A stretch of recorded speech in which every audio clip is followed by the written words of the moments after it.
What's up, folks? Welcome back to season 5, episode 15 of Bearded, Wholesome, and All Things Baltimore. I have a very special guest tonight. Kelly and I go way back, and she used to be one of my supervisors at work in her previous career. She is a very good friend of mine, one of the good people that I had the pleasure of working for over the course of the early portion of my career when I was a knucklehead. She is the co-founder of Sista Flicks Photo Booth with her sister Zenika. Welcome, Kelly and Zenika, to the stage. How y'all ladies doing? Hi, we're doing pretty good. How about yourself? Can't complain. I attended the Orioles game today, so I'm just Oh, finally awesome. defrosting from the freezing cold. So Okay. it's been a long day. I'm glad to have you guys on the show. It's a pleasure to finally get a chance to do this. We've been kind of working out our schedules for the last about month or so. So how are you ladies doing tonight? We're doing pretty good, and we're happy that you are allowing us this opportunity. Yes, I am always looking to promote businesses that are run by my friends and people I consider to be good people that want to, make a positive change and a positive difference. And it's a Baltimore, born business, and I love everything Baltimore. For those of our viewers that don't know the background, you and I go way back, Kelly, about 11, 12 years. We don't have to get into specifics about where it was, but I met you when I was a 24-year-old, 23-year-old knucklehead, and you and I had a lot of long talks about, how to approach everything and how to be a better individual, a better officer, and a better overall human being. And you set me straight on a lot of my uh, shortcomings in a professional manner, and you never really took it up the chain of command the way that you probably should have. And I want to say I appreciate you for for doing that. You're quite welcome. So this is a very tough business to break into. I assume you started Sister Flicks with your sister Zenika, and you host events. You contract out your staff for events, for photo booths, for parties. What goes into the day-to-day operations of your new business? Well, let me just say that Sister Flicks came about because I originally had another business called the Stormy Organizer, and where I storm through people chaos and clutter in their homes, their offices, but people, what I find, are too embarrassed to allow me to do that. So I just said, well, I got with my sister and I said, what do you feel about purchasing a photo booth? And um, we kind of just went from there. And because we are biological sisters and the photo booth flicks pictures, we just said, let's call it Sister Flicks. But we spell it Sista. And so on a daily basis right now, because we're new, we've been doing this now for about a year. But so right now we still do a lot of marketing every day, trying to grow our clientele. So you probably see me promoting on my personal page, always tagging our Sister Flicks page of trying to get our clientele up. But day to day, that's pretty much what we're working on, just marketing and trying to get our clientele up. We've had probably about maybe 12 bookings this year. We've done a couple of free events. But it's a lot involved in creating the events and preparing for people's parties, putting our personal touch to it with props and how we set up the tables and things like that. I aim to please, so um, I put a lot of thought process into, as well as my business partner when we are creating events. So, um, but day to day, we're doing a lot of marketing. We're just trying to grow our clientele and learn, because there's a lot of learning involved, because you want to be able to charge. Um, you want what you charge to match what you know. You match what you're giving your clients. So that's what we're doing day to day.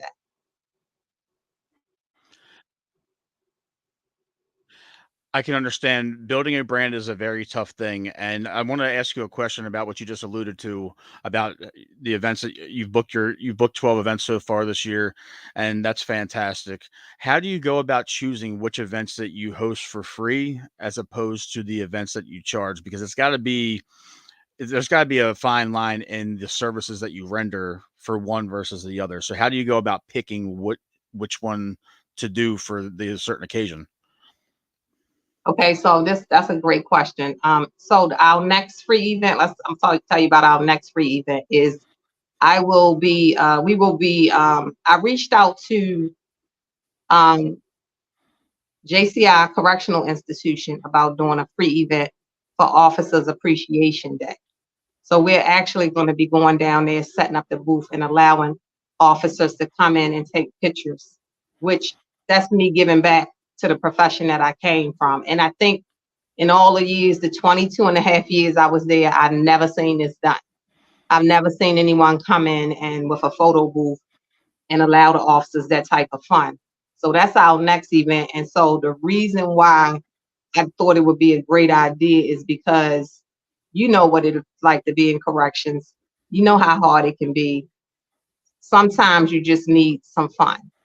And so that was the idea behind it, as well as to be able to promote ourselves as well. But I thought that who better to give back to than the organization that allowed me to retire in 22 years. So That's a good idea, and correctional officers, they're we're a different kind of breed in terms of if we like a service, we will definitely use it and utilize it and spread the word. Corrections word of mouth is almost as quick as the internet, it yeah, seems. So absolutely. I can understand that, and it's great that you're giving back to the profession. It is very stressful these days.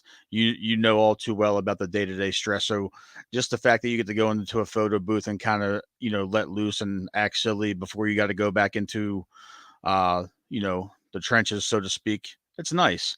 Mhm. Um, I can attest to building a brand. I want to kind of get back on that track, Kelly, and Zenika. That there, when you're doing it on your own, there's nobody there to help you. So you have to balance your everyday life, your family life, your obligations to yourself and to the people under your roof. And then the social media aspect is almost like a full time, second time job. And it can be very exhausting. How do you balance that knowing that you still have everything else going on? I know that you're retired from corrections, but we both know that you can't live off of that forever. How is it navigating day-to-day life while still building your brand? Because I've talked about it plenty of times on this show, Mhm. that it's difficult. It's for me. I guess for the both of us, just allowing yourself 15 minutes a day to put into your own business, like, is pretty much what I do. Um, I don't know. So it's work, but I believe I don't find it too challenging because my kids are older and my husband is a truck driver, so I'm pretty much home alone once I'm done working my full-time job.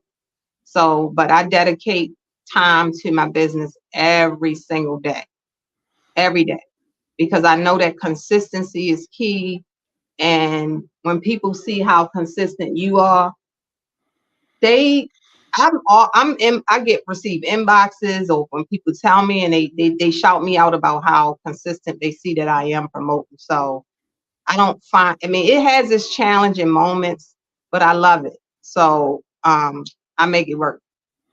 Make it work. And I, I mean that's the only other way you can do it. And I was curious as to I was looking on your website earlier, and you have a fantastic layout. You have a very broad description of everything that you provide service wise, and you give individualized breakdowns for extras in your packages, what type of events that you do work. Um, is there a different approach that you have to make when you're doing an event for somebody that is not technically a legal adult? Like I know that you have a services for an attendant fee and all that for anybody under a certain age. Do you get a lot of inquiries about 16th birthday parties or graduation parties or prom? How does that all work when you're dealing with clientele? So we haven't had any prom photo booth events yet, but we've had a couple of sweet 16s. We've had at least one graduation, and we have a potential one coming up in May. So we do require an attendant be present when they are under the age of 25, just because um, the maturity level isn't always there. So we just want to make sure that we can offer that service to them, and they're happy and we're happy, and we get our equipment and everything back the way we left it and things like that. So, but other than that, if over 25 wants to rent, we just set up, we leave it, we come back and get it. Of course, contract has to be signed. The person that rents it is responsible for it. It's not a cheap machine. So they do understand what they're signing. Um, and I think I answered your question. That's interesting though, because I didn't know that you like, because I've never been to a party with a 360 rotating photo booth type of deal. I've been to a couple of weddings over the years where there's an actual physical photo booth, like an old school type of thing. But so that's got to be a little bit nerve wracking, leaving your equipment that you guys purchase with your hard-earned money in the hands of people that you don't know. And I know there's a liability and that you make them sign a waiver with the contract and all that, but is it almost like a tenseness for the duration of that party or that event that you're going to get your equipment the same way you left it? Because I know that you're a very meticulous person, Kelly, and I'm sure your Mhm. sister is as well. By blood, I'm almost positive you guys operate on the same accord, being as your business partners. Because if that was me, I'm leaving all that equipment in the hands of strangers, and I'm coming back hoping that it's still intact. Because, like you said, there's a maturity level, and drunk young kids and drunk, early 20s kids, they'll make a mistake and they'll just be like, oh well. So how do you guys like put yourselves at ease, so to speak? Well, I mean, prayer. But we haven't had any issues, knock on wood, with the biggest issue we've had, or I wouldn't even call it big, is maybe props walking off sometimes or not being put back where they got it from, but never any damage to the machine. And we considered that too. So we purchased the second machine, because having one and something happens to it, we will be out of business or out of commission for a little bit. But now we have two booths. We actually just purchased the second booth for reasons such as that, and to be able to have, because we've had the booth rented out and someone call us and want that same day, and we couldn't do anything. So now, if that happens, we can. And so, but to answer your question, we really haven't had too many issues or any issues with something happening to the machine, and we hope that it stays that way. And we can pick and choose who we want to rent to. Like what they show us in the whole dealings before we actually uh, show up for the event can tell us if we even want to um, deal with that type of client. And we So you haven't have had to turn anyone away thus far. so you have a vetting process, is what you're saying, Pretty which is much, good. yeah, That yeah. and that's a good way to go about it, because if you don't get a good vibe from somebody, the last thing you want to do is put expensive equipment in the hands of those type of people. Um, when it comes to the website, it's very easy to navigate. Like I was saying earlier, whose concept was it? Was it a joint effort to make the website, or is one of the ladies more social media savvy, more tech savvy? Because it's a very nice layout. How'd you come up It's with the design for it? I got an almost 50-year-old brain. She has a younger brain. She's the more tech savvy one. I'm the more do the talking, but she's the more tech savvy one. So we designed it Okay. together, but it was mostly my sister, and also the photo booth company that we purchased our booth from. gave us a template, so they made it even easier. It's an Wow. excellent company. Yeah, so we kind of used their template, which made it a lot easier to do too. That's Yeah. interesting. Is it? I know one of the more enjoyable things with it being your business. Does it bring you a certain sense of pride and accomplishment when you get to go through the hundreds or the thousands of photos and see everybody having fun at your events because you made that happen? What is that like when you're sitting there, like, putting together packages and picking out the pictures to give to your clients? Well, okay. So when they rent the booth, the person that is actually using it at the moment can send the pictures to themselves via text, email, or scan. But the Oh, okay. person that rents the booth gets the whole gallery of pictures. So, but what makes me feel prideful is what they may say after the whole experience. Yes, I was gonna say that. Yes, I love to look through the gallery of pictures and see how much fun. And sometimes the adults be having more fun than the kids at the party. So I love to see that. But what they say about the whole experience is um what makes us feel very proud and keeps us going, and good or bad, actually, because we haven't had any bad, but we do. I always ask, because if you have something you don't like, telling us, and we know how to improve on that. But the reviews is what keeps us going.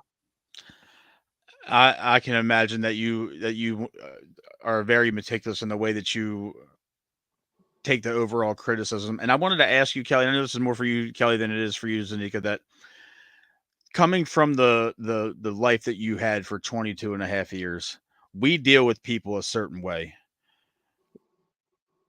whether it's directly, indirectly. We're very direct, a lot of us, in the way that we talk to people. How have you had to change your business persona going from where we were or where you were to where I am currently, to being in a people pleasing industry where you're not dealing with incarcerated folks, you're dealing with everyday people? And I'm not saying that you're a hard ass by any means, but we definitely have a hard line approach to a lot of things. How has that been, kind of turning that off in the second phase of your working career? Um, I don't feel like I've had to turn anything off. I feel like I didn't wasn't harsh to officers or inmates, so No, you were not. yeah, You were not. I didn't have to turn anything off. I think I kind of keep the same professional tone, if you will. I'm pretty sure I'm a tad bit friendlier, or maybe a lot friendlier, but the professionalism, you remember that saying, if you stay ready, you don't have to get ready. So Yes, I'm it's already something you ready. said to me a lot. Yeah. So I stay ready. And so I don't really feel like I had to turn anything off. I think that corrections did me really well in terms of giving me structure, helping me to be professional, um, helping me to be consistent, organized, professional, friendly, putting my foot down when I have to, all of the above. And that still applies in this business, because people will call us sometimes for, to hire us for an event, but then drag their feet on what it is they need to do. So I still stay firm in communicating with them and things like that. Or sometimes I say, Zenika, maybe you should call them. Maybe, you know. So I don't really feel like I really had to turn anything off. Uh, Yeah. I understand. Okay. One last question I have in terms of your approach to your business. You are a stickler for being on time. And I know that you have always you've always been that way.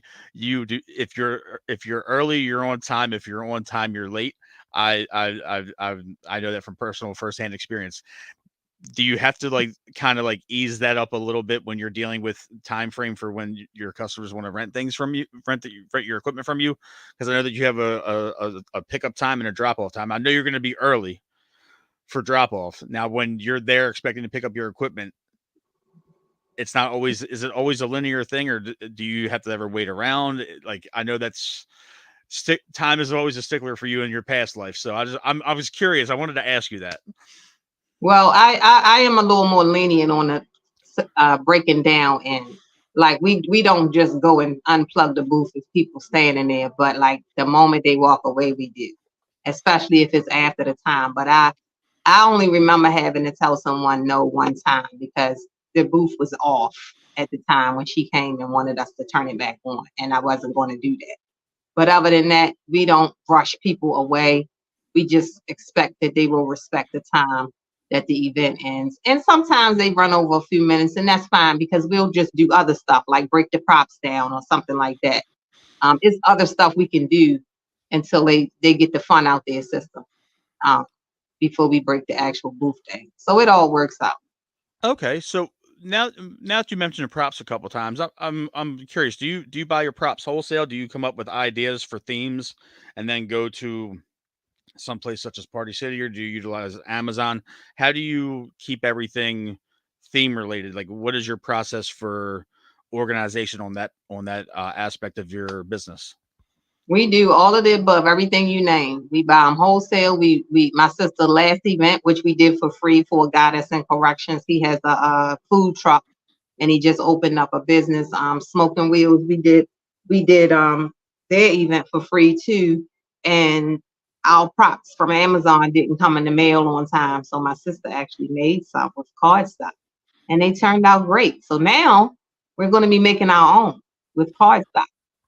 So Wow. Okay, yeah. that's impressive. That's Mhm. definitely a creative element that I'm sure would be appreciated by your customers. I'm impressed because I have the know-how and the creativity of a caveman. So, uh, yes. So I would certainly appreciate that.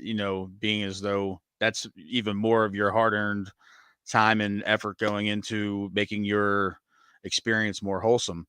Um, I I was looking at your website and I saw that you had prices listed. Now,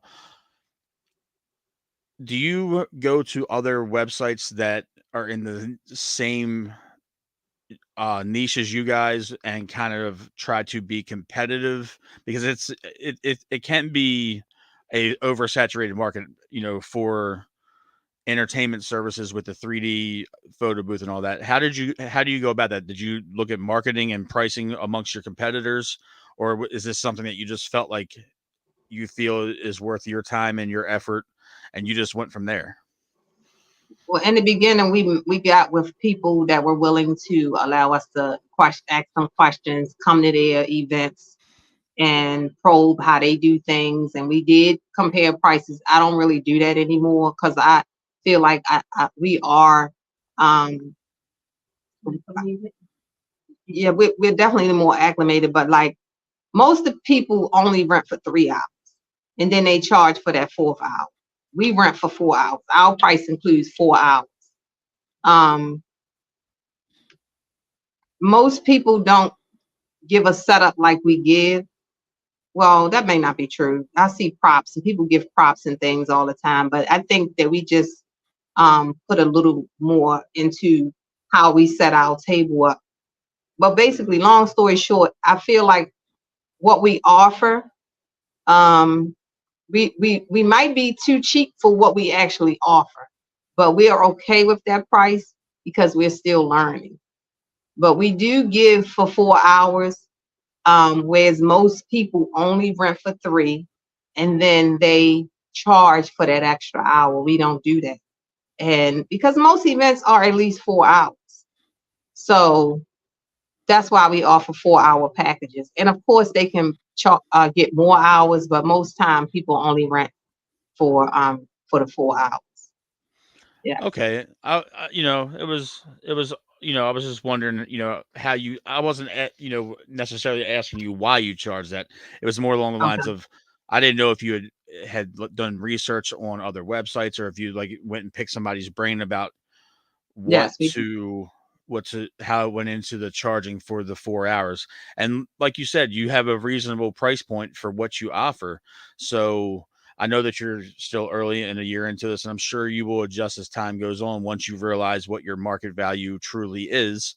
um how is it promoting your business to your family and your friends? Because to me, I'll be honest, I have a lot of support with my family and friends from an aspect of wanting me to do a show and, kind of give me encouragement. But I found that most of my support has come through people that don't know me. So how is it, advertising your business to your loved ones and your friends as opposed to dealing with strangers? Because it can be tough. Well, I had to take an emotional intelligence. Yes, emotional intelligence class. It was offered to me in a group I'm in, OLBA. I had to take an emotional intelligence class because you do find yourself expecting. I did find myself expecting um, support from family and friends um, that I wasn't getting or wasn't getting like I felt I should. But for the most part, we are supported. You know, um, all of our rentals pretty much, it's been a combo. It's been some family, but it has been mostly uh, people that we don't know, that hired us more than it has been family or close friends. But we have had some family and close friends use us too. So I get, it's a nice little balance. I just try to set aside what isn't happening and focus more on what is, for the sake of my mind and for the sake of the business. So that's good that you try to compartmentalize business from family. And I'm sure it's difficult to you know talk to your family about it, because I'll be honest with you. I don't deal with family in terms of like the financial aspect, but you have a business to run, and family is always going to expect the chopped discount or on the house kind of thing. And it always seems like people that are close to business owners or independent, you know, contractors expect work for free, and then somebody you have no idea, you don't know from Adam, will support your 100%.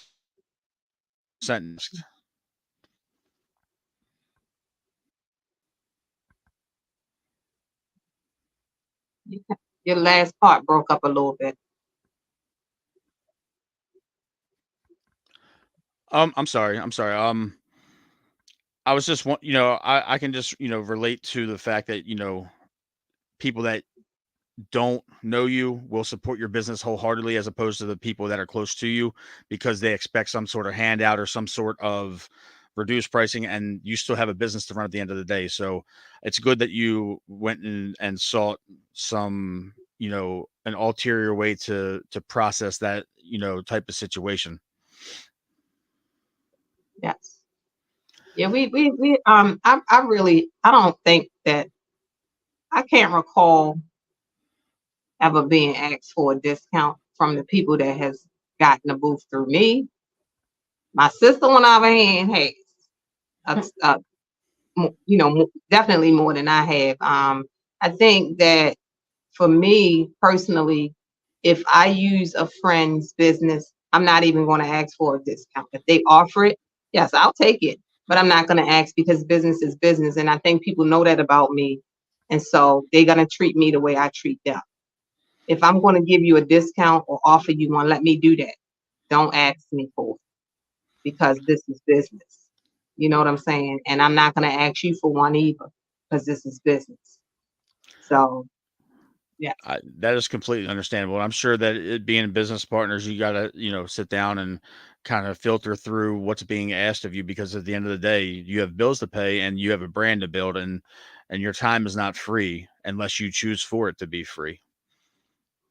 But what I will say is, we do offer, we only require $125 down to hold the date, non-refundable 125, and then the balance we give you until the day before your event. And there's times we've allowed you to pay the start of their event. So we work with you on that. And also, if you don't wait to the last minute, it won't feel so much like a strain. We'll book as far out as you need us to, as long as you meet our requirements. So That's smart, because you don't want people to play with your time or your money. So that 125 that's non-refundable, non-negotiable, that's honestly reasonable, because that's essentially 1 hour of the booth paid for. Absolutely. Yeah. So I respect the process, and I respect the fact that you guys stand on that. And I know that people pleasing is definitely hard to do. I don't like doing it, so I stay out of that business. And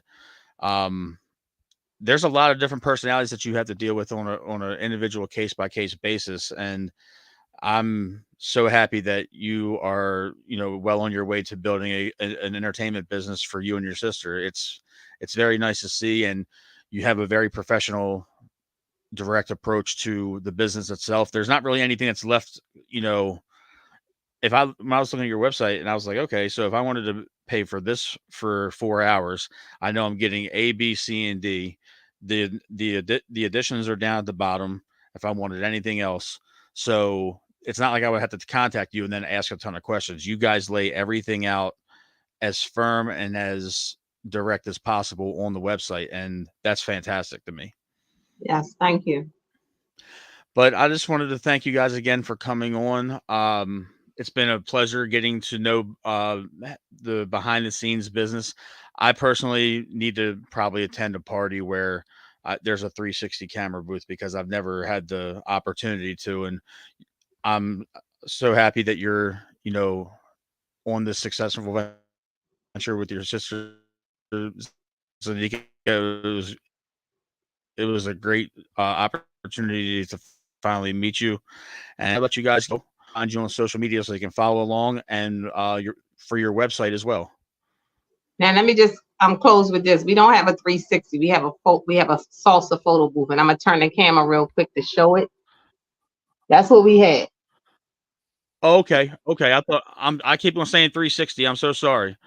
I'm so We're sorry. gonna get one though. It's Okay, coming. that's a But really right cool now photo we booth. have two. We have two of those machines.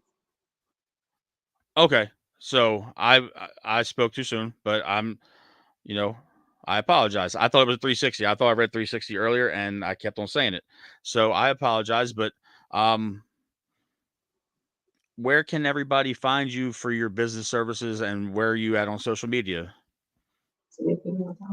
Um, our website is sister dash flicks. I'm sorry, sisterflix dot square dot site. The dash is correct. Oh, the dash. okay. Okay. So it is sister dash flicks dot square dot site. And we spell sister Sista. Sista. There we go. And you guys are on Instagram and TikTok and Facebook? Yes. IG is sister Sista dash flicks, and Facebook is just Sister Flicks, and IG as well is just Sister Flicks. All right, folks. Thank you for everybody for tuning in. I appreciate you guys coming on the show. Just hang around for post show for 2 seconds, and I'll wrap it up off stage.